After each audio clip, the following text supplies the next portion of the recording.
Let us turn to the book of 1 Samuel chapter 1 and verse 6. 1 Samuel 1வது அதிகாரம் 6வது வசனத்தை எடுத்துக்கொள்வோம். And her rival also provoked her severely to make her miserable because the Lord had closed her womb.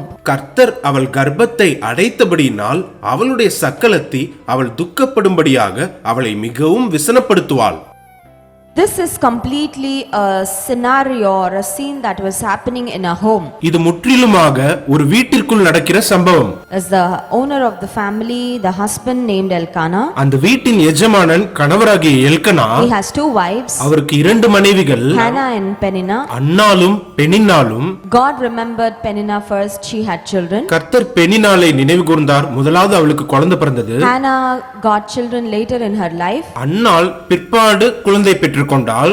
It is not mandatory that everything goes the same way in everyone's life. எல்லாமே எல்லாரோட வாழ்க்கையிலயும் ஒரே மாதிரி போகணும்ன்ற கட்டாயம் இல்ல. Don't compare yourself with others and feel discouraged. உங்களை மத்தவங்களோட ஒப்பிட்டு வருத்தப்பட்டுக்காதீங்க. Someone may get married even ahead of you. உங்களுக்கு நடக்கிறதுக்கு முன்னாடியே ஒரு சிலருக்கு திருமணம் நடந்துறலாம்.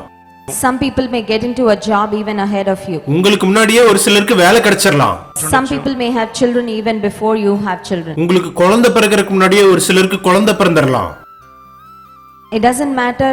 God has a time when he will visit you, when he will bless you. அது விஷயம் இல்ல.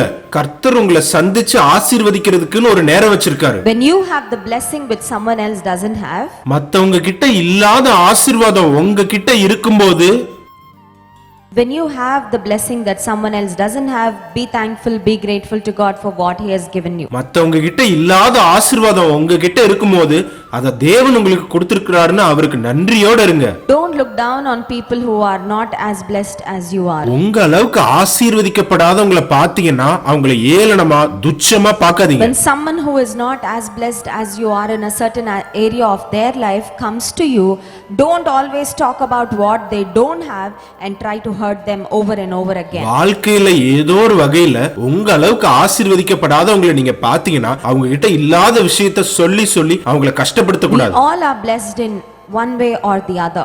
ஏதோ ஒரு வகையில நம்ம ஒவ்வொருத்தருமே ஆசீர்வதிக்கப்பட்டிருக்கோம். Not everyone is like equal.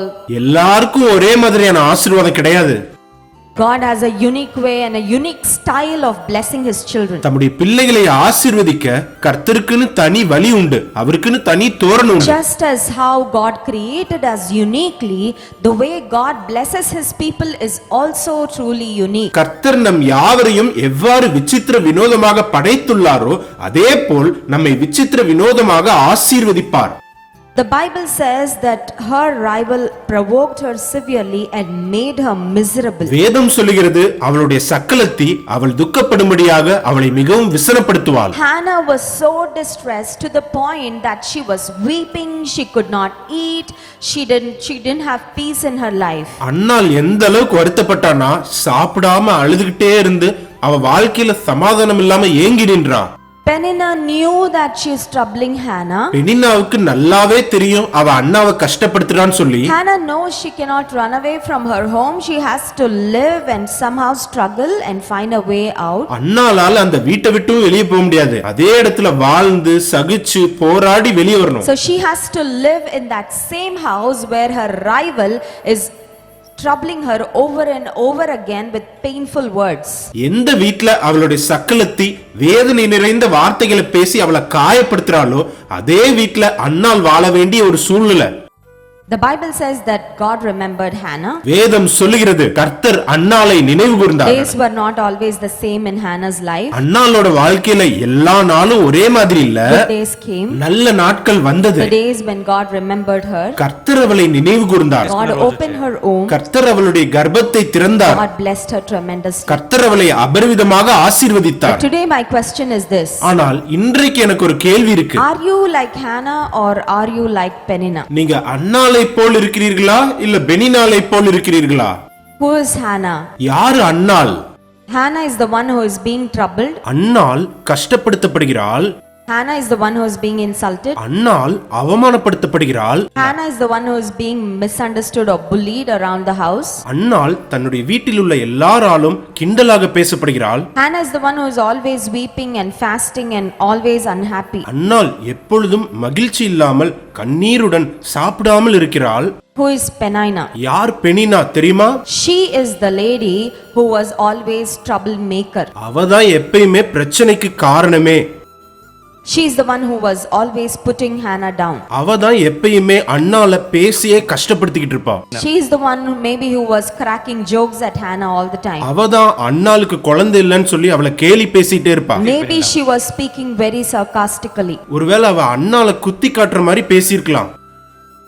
Not because she doesn't know that Hannah is not hurt, but because she wants to hurt her even more.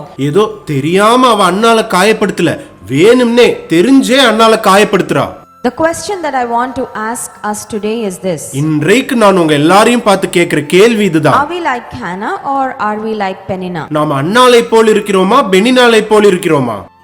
Are we the ones who are suffering or are we the ones who are the reason for someone else's suffering? நாம கஷ்டத்தை அனுபவிக்கிறோமா இல்ல மத்தவங்க கஷ்டப்படுறதுக்கு காரணமாவே இருக்கமா? Or are we the one who is causing someone to suffer? இல்ல மத்தவங்க வேதனைப்படுறதுக்கு நாம காரணமா இருக்கமா? We have to self examine. நம்மை நாமே ஆராய்ந்து பார்க்க வேண்டும். Because even though the person whom you are causing or the pain may be silent, நீங்க யாரை வேதனைப்படுத்துறீங்களோ அவங்க கூட அமைதியா இருக்கலாம். the person who is struggling because of you may be financially weak or maybe they don't have a family background. உங்க மூலமா கஷ்டத்தை அனுபவிக்கிற நபர் ஒருவேளை பொருளாதார ரீதியில் பின்தங்கியவராகவோ அல்லது பெரிய குடும்ப பின்னணி இல்லாதவராகவோ இருக்கலாம். Maybe there's no one behind them to come and speak to you and say what you're doing is not right. நீங்க அவங்களுக்கு பண்றது தப்புன்னு அவங்க சார்பா பேசறதுக்கு யாரும் இல்லாம இருக்கலாம். Maybe they are not as talkative as you are or maybe they're not as bold as you are. ஒருவேளை உங்க அளவுக்கு பேச்சு சாதுரியமோ தைரியமோ அவங்களுக்கு இல்லாம இருக்கலாம். And maybe that's the reason you're taking them for granted and hurting them over and over again. அதையே ஒரு பலமா எடுத்துக்கிட்டு நீங்க திரும்ப திரும்ப அவங்களை காயப்படுத்திட்டு இருக்கலாம்.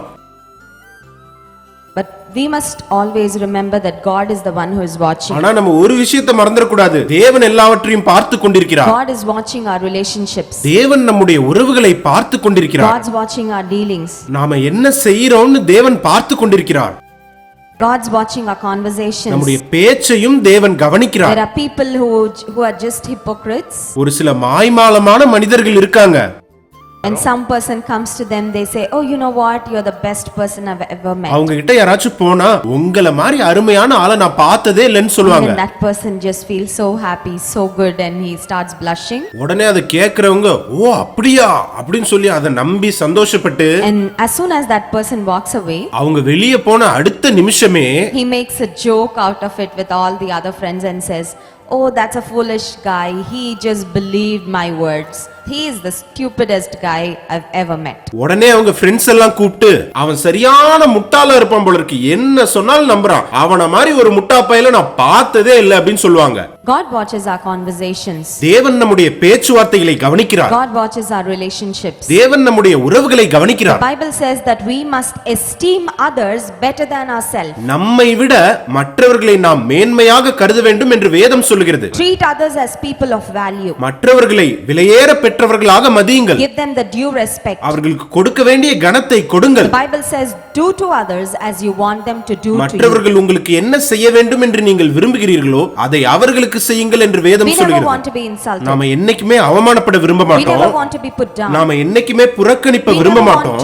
We want others to point out our mistakes. நம்மளோட தப்பிதங்களை மத்தவங்க சுட்டி காட்டுறதை நம்ம விரும்ப மாட்டோம். We don't want to have a bad reputation. நம்மளோட பேர் கெட்டு போறதை நம்ம விரும்ப மாட்டோம். We don't want people to gossip about us. நம்மள பத்தி மத்தவங்க தப்பா பேசுறதை நம்ம விரும்ப மாட்டோம். Then God says, just do what you want others to do to you. மற்றவர்கள் உங்களுக்கு என்ன செய்ய வேண்டும் என்று நீங்கள் விரும்புகிறீர்களோ அதையே அவர்களுக்கு செய்யுங்கள் என்று தேவன் சொல்கிறார்.